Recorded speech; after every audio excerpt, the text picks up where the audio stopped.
எல்லோருக்கும் வணக்கம். எல்லோரும் நன்றாக இருப்பீர்கள்.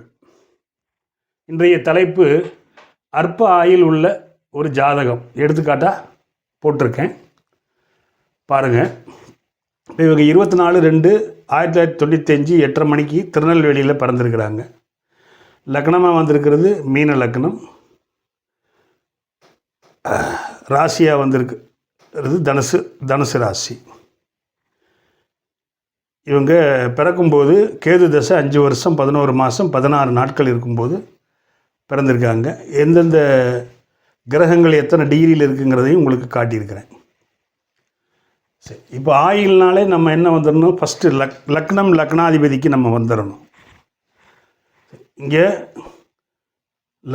லக்னாதிபதி பாக்கியஸ்தானத்தில் தனது நட்பு வீட்டில் தான் இருக்கிறார். அப்போ இது ஓகே.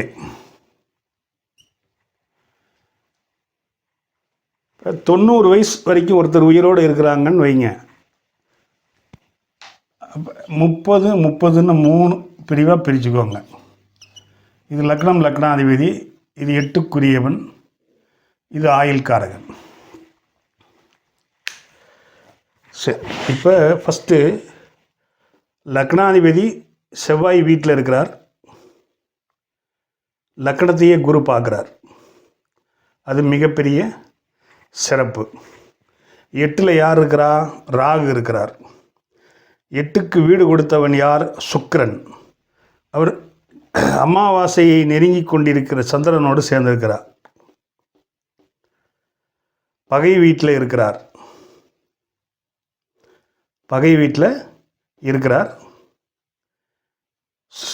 சுக்கிரன் அஷ்டமாதிபதி. இங்கே ராகு இருக்கிறார். இப்போ இந்த ராகுவை தனது 4ஆம் பார்வையாக செவ்வாய் பார்க்குறார்.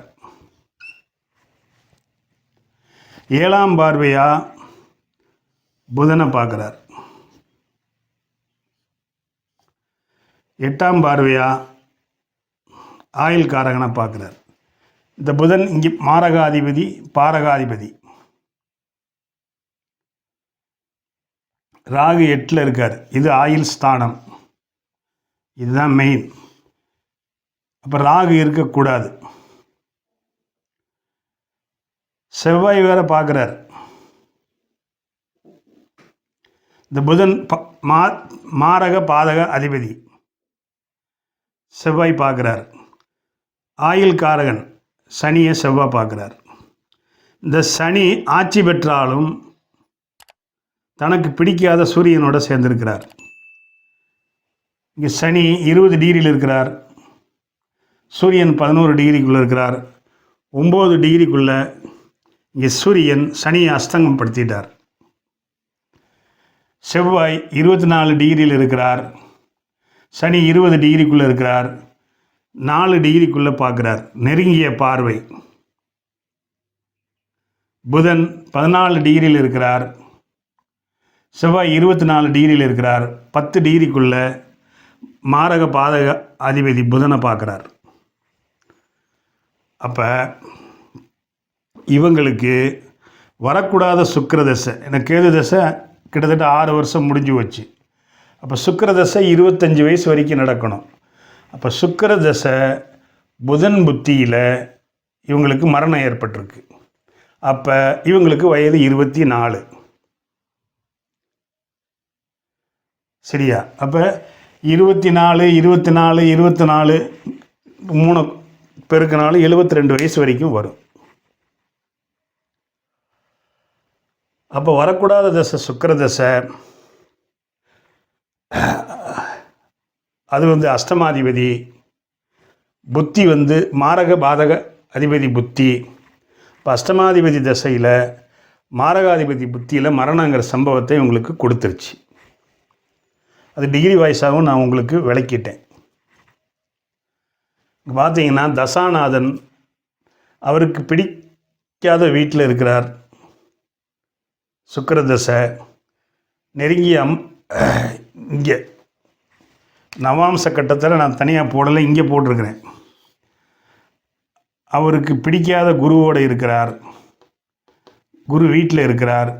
குருவோடு சேர்ந்து இருக்கிறார்.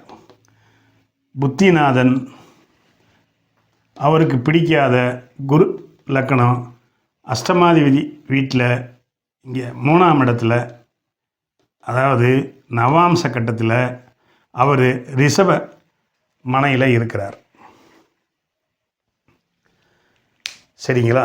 இதுதான் அற்ப ஆயுளுடைய ஜாதகம் விளக்கம். லக்னாதிபதி வலுவாக இருக்கிறதுனாலையும் லக்னத்தை குரு பார்க்கறதுனாலையும் இவர் 24 வயசு வரைக்கும் வாழ அனுமதிக்கப்படுகிறார். இங்கே 8ஆம் இடம் கெட்டுப்போச்சு.